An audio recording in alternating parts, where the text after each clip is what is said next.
Hi friends, welcome to Stocks Corner. ఇవాల్టి market updates క్విక్గా discuss చేద్దాం. Please check in to the video.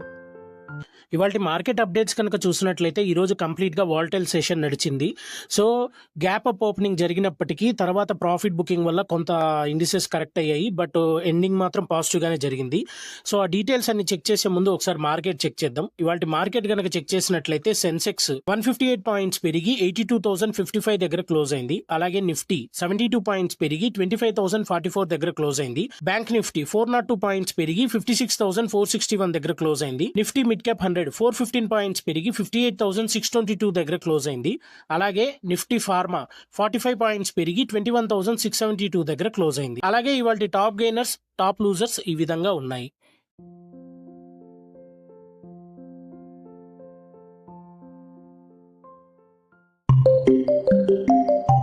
ఇవాళ market trend కనుక మనం గమనించినట్లయితే సో కంప్లీట్గా ముందుగా చెప్పుకున్న విధంగా వాలటైల్ సెషన్గా నడిచింది. ఏదైతే నిన్న ఇరాన్ ఇజ్రాయెల్ మధ్యన వార్ జరుగుతుందో వాటి మధ్యన సీజ్ ఫైర్ ఒప్పందం జరగబోతుంది అనే ప్రకటన యుఎస్ చేయడంతో సో గ్లోబల్గా మన మార్కెట్స్ కూడా పాజిటివ్గా తీసుకున్నాయి. సో మన మార్కెట్స్ అయితే మార్నింగ్ గ్యాప్ అప్ ఓపెనింగ్ జరిగింది. ఇండిసెస్ సెన్సెక్స్ కానీ నిఫ్టీ ఇవన్నీ చాలా వరకు మంచి ర్యాలీని పెర్ఫామ్ చేశాయి. సో ఓవరాల్గా సెన్సెక్స్ అయితే 1000 పాయింట్స్ వరకు పెరిగింది. నిఫ్టీ కూడా 300 పాయింట్స్ పైన పెరిగింది. సో తర్వాత ప్రాఫిట్ బుకింగ్ జరగడంతో పాటు మిడిల్ ఈస్ట్ లో ఏదైతే సీజ్ ఫైర్ ఒప్పందం గురించి ఇరాన్ అయితే మేము ఎటువంటి సీజ్ ఫైర్ ఒప్పందం ఒప్పుకోలేదని చెప్పేసి ప్రకటించింది. అలాగే ఇజ్రాయెల్ కూడా ఎటువంటి కామెంట్ అనేది సీజ్ ఫైర్ మీద చేయలేదు. సో దీంతో మళ్ళీ మిడిల్ ఈస్ట్ టెన్షన్స్ అనేవి రైజ్ అయ్యాయి. సో ఈ రెండింటి కన్సర్న్స్ వల్ల మార్కెట్ మళ్ళీ కరెక్షన్కి గురైంది, బట్ ఓవరాల్గా పాజిటివ్గానే క్లోజ్ అయింది. సో నిఫ్టీ అయితే 25,000 అబౌవ్న క్లోజ్ అయింది. సెన్సెక్స్ కూడా 158 పాయింట్స్ వరకు పెరిగింది.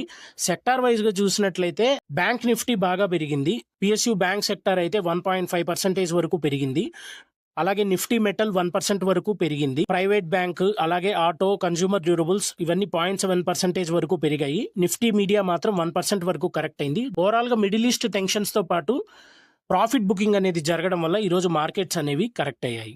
మిడిల్ ఈస్ట్ టెన్షన్స్ గురించి మీ వ్యూస్ ఏమన్నా ఉంటే కామెంట్స్లో మెన్షన్ చేయండి. Will see that. That's all for today. Thank you. ఇలాంటి మార్కెట్ అప్డేట్స్ గురించి డైలీ తెలుసుకోవాలనుకున్నా, స్టాక్ మార్కెట్ గురించి నాలెడ్జ్ గెయిన్ చేయాలనుకున్నా మన ఛానల్ని సబ్స్క్రైబ్ చేయండి. Stocks corner by Shivnath. Thank you.